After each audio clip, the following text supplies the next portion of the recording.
Ay mga kalulu, dito nga sa kahabaan ng Blooming Treat, tabi mismo ng MLQ High School, may natagpuan na kung Tagong Bakery na may masarap na Spanish bread at pan de coco. Yung tipong unang kagat, mapapalulukas sarap. Dito lang yan sa Panaderia Express. Marami silang iba't ibang klase ng tinapay na siguradong babalik-balikan nyo. Spanish bread, isa sa mga bestseller nila. Yung tipong may tamang tamis at super soft. Pan de coco, buwang palaman, hindi tinipid. Pan de regla, nostalgia ng mga batang 90s. Star bread or putok, old school na paborito ng lahat. Banana bar, moist at hindi nakakaumay. Torta, perfect partner ng kape. Pandesal na malaki, sulit sa laki at lambot. Pinangkal, crispy sa labas, soft sa loob. At ang pinaka nagustuhan ko, malinis ang paggawa nila. Lahat ng staff naka-gloves at naka-hairnet. Quality at hygiene first. Pwede kayong mag-walk-in pero kung tinatamad ka lumabas, may GrabFood sila at may sarili silang page kaya super dali mag-order. Dito lang yan sa 2406 Oroqueta Street, corner Blooming Treat Street, Santa Cruz, Manila. Kabilang sila mismo ng MLQ High School. Ano, na mismo ba magtinapay? Tara, puntahan na natin!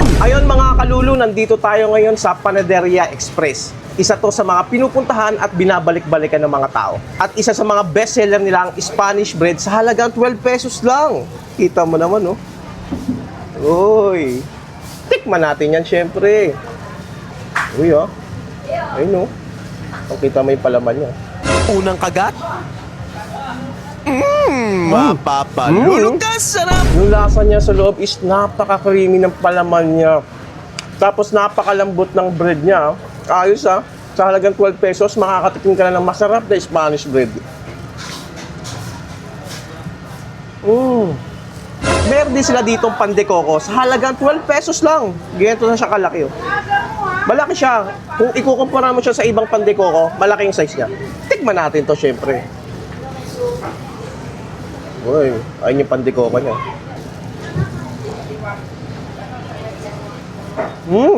Yung coconut niya is saktong-sakto yung lasa. Hindi siya matamis, hindi siya matabang. Ang sarap isaw-saw sa mainit na kape. Lalo na hapon, merienda. Bagay na bagay ito. Isa ito sa mga masarap ko na tikman na pan de coco. Sana matry nyo to. At meron din sila ditong pan de regla para sa mga batang 90s dyan. Sa halagang 12 pesos pa rin. Napakalaki niya. Parang busog ka nga kaagad dito, isang kagat pa lang. Tikman natin to syempre. Batang 90s, baka naman, na-miss nyo na ba yan? Oh.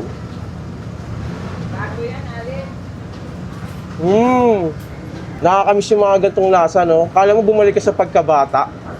Sa halagang 12 pesos, pwedeng-pwede ka na umorder dito. Walk-in or online, panalo-panalo. At meron din sila ditong pandesal sa halagang 5 piso lang. Napakalaki. Ayun, no? Ang laki ng pandesal nila. Lambot ah, hawak ko pa lang ah. Tikman natin yan syempre. Uy.